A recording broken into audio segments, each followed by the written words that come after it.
But in that frame, when capitalism and imperialism adjusted, it adjusted through the shift of the way of controlling the global system from the exclusive monopoly of industries, which was characteristic until Second World War and after, until the 50s, Asia, Africa, and Latin America being completely out of any modern industry, with small differences between some countries. But there are one or two exceptions, but I don't want to go into the very details, to the control of, through, basically I would say the control, and I have labeled them the 5 monopolies, the control of technology and overprotection of this control through WTO, the access to the natural resources of the planet for the exclusive consumption and waste and destructive waste of a minority, but not a minority of billionaires, including the popular classes of the West, with all the class composition and hierarchy and inequalities and so on, and the control of a centralized, that is financialization, unified monetary and financial system, the control of communications, etc., and armament.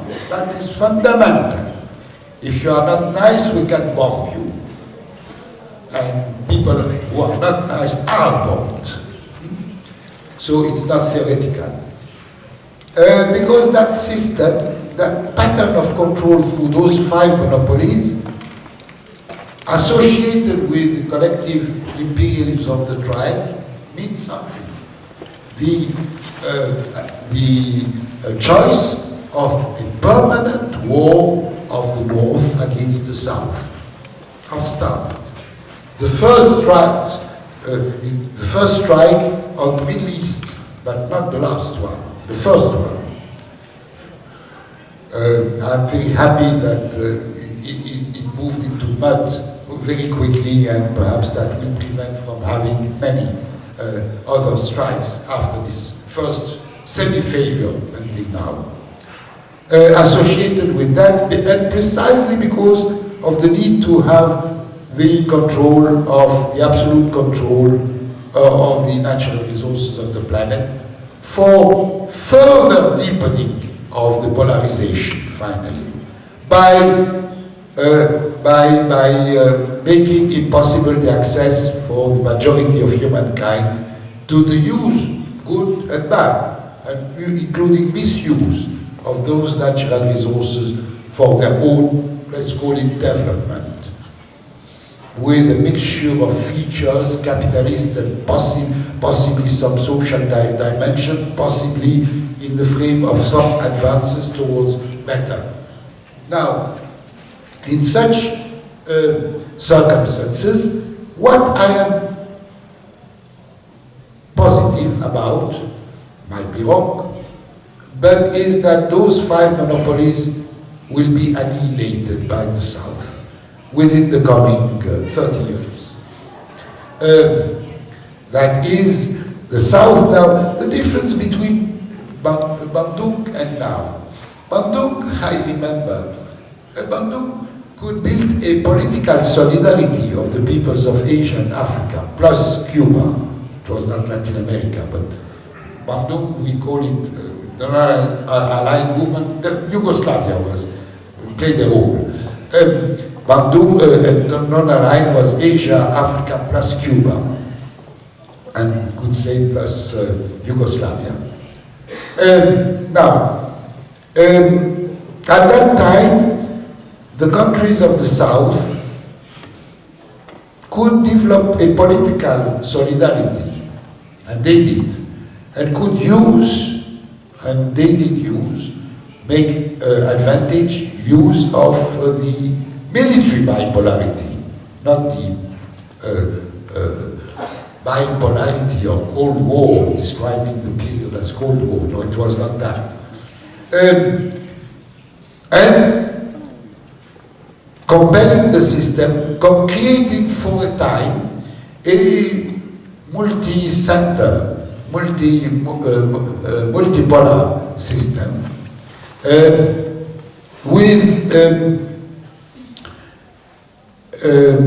but they had nothing there was not the objective basis for their cooperation, if we call it so, a word that I don't like. We were saying, laughing, I remember because I was a junior at that time, but I was one of the junior and Benjamin, very active from the late 40s, I would say, early 50s, in that movement, that we could not produce a bicycle without inviting some expert to do it for us and to teach us how to do it. This is no more the case. And even technologies can be developed and will be developed, certainly by China, but could be and will be therefore also developed by many others, even those who are until now silly enough not to understand it or to think that they can develop it to the benefit of making a little money and bringing more profit for oligopoly capital, foreign oligopoly, but capital like the Indians, Brazilians and some others,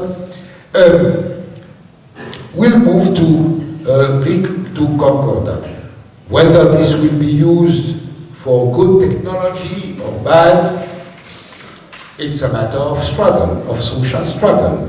It cannot be separated from the anti-imperialist struggle, which is having independence of development of technologies. The natural resources will be the area of major war conflicts of many types. And this is why Clinton, not Bush, Clinton produced a report which was for the 21st American century and putting very clearly that that needs the military control of the planet. And NATO was maintained precisely to maintain the Europeans as subaltern allies in that project of military control, which was made possible by the shift to collective imperialism of the Triad. That will be questioned by precisely the capacity of, the capitalists look at the emerging countries, they call them emerging markets. That is, emerging markets for further expansion of oligopolistic capital of the Triad. But these countries consider themselves emerging, or emerging because they are all the oldest nations in their history, emerging or emerging nations, and that's a difference. A nation is not a market, it's something else.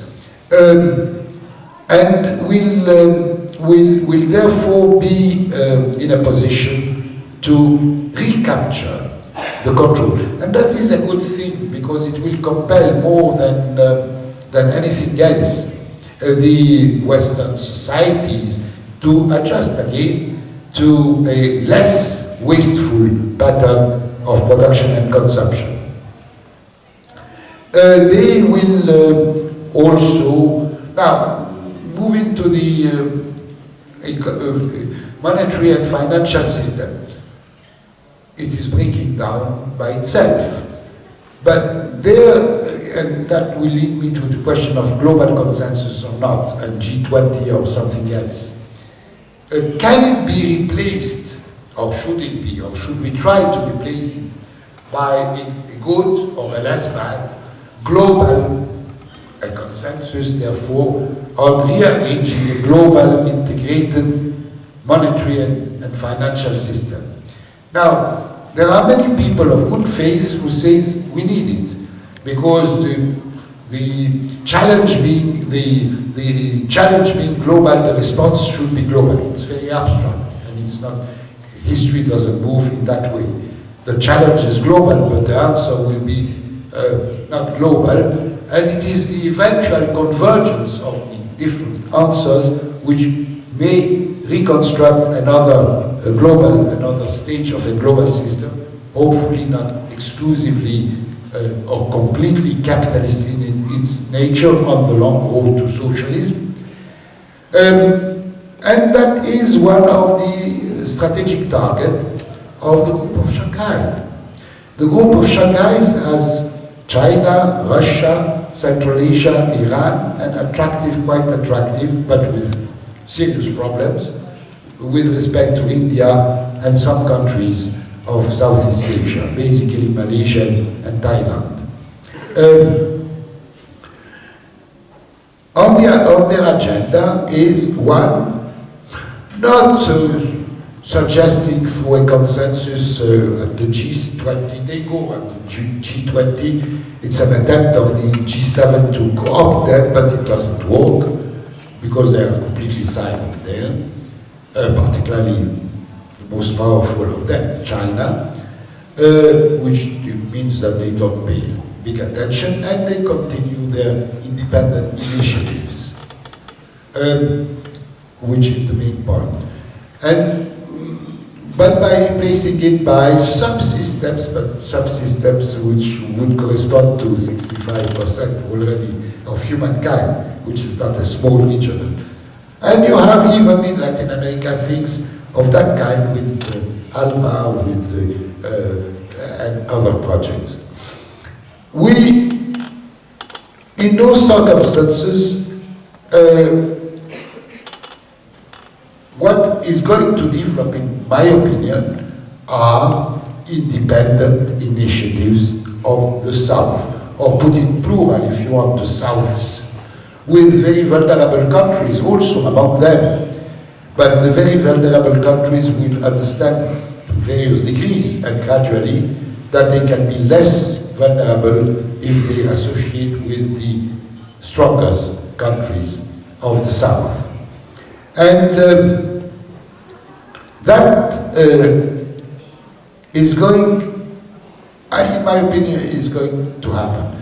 Which means that the North-South conflict, or the conflict between imperialism, collective imperialism and the triad, and global South, is bound to develop, and to develop seriously and continuously. I think that the no result of the visits of Obama in Beijing are indicative of that, and many other things. So that is going to happen. Now, the tragedy, in my opinion, is the following.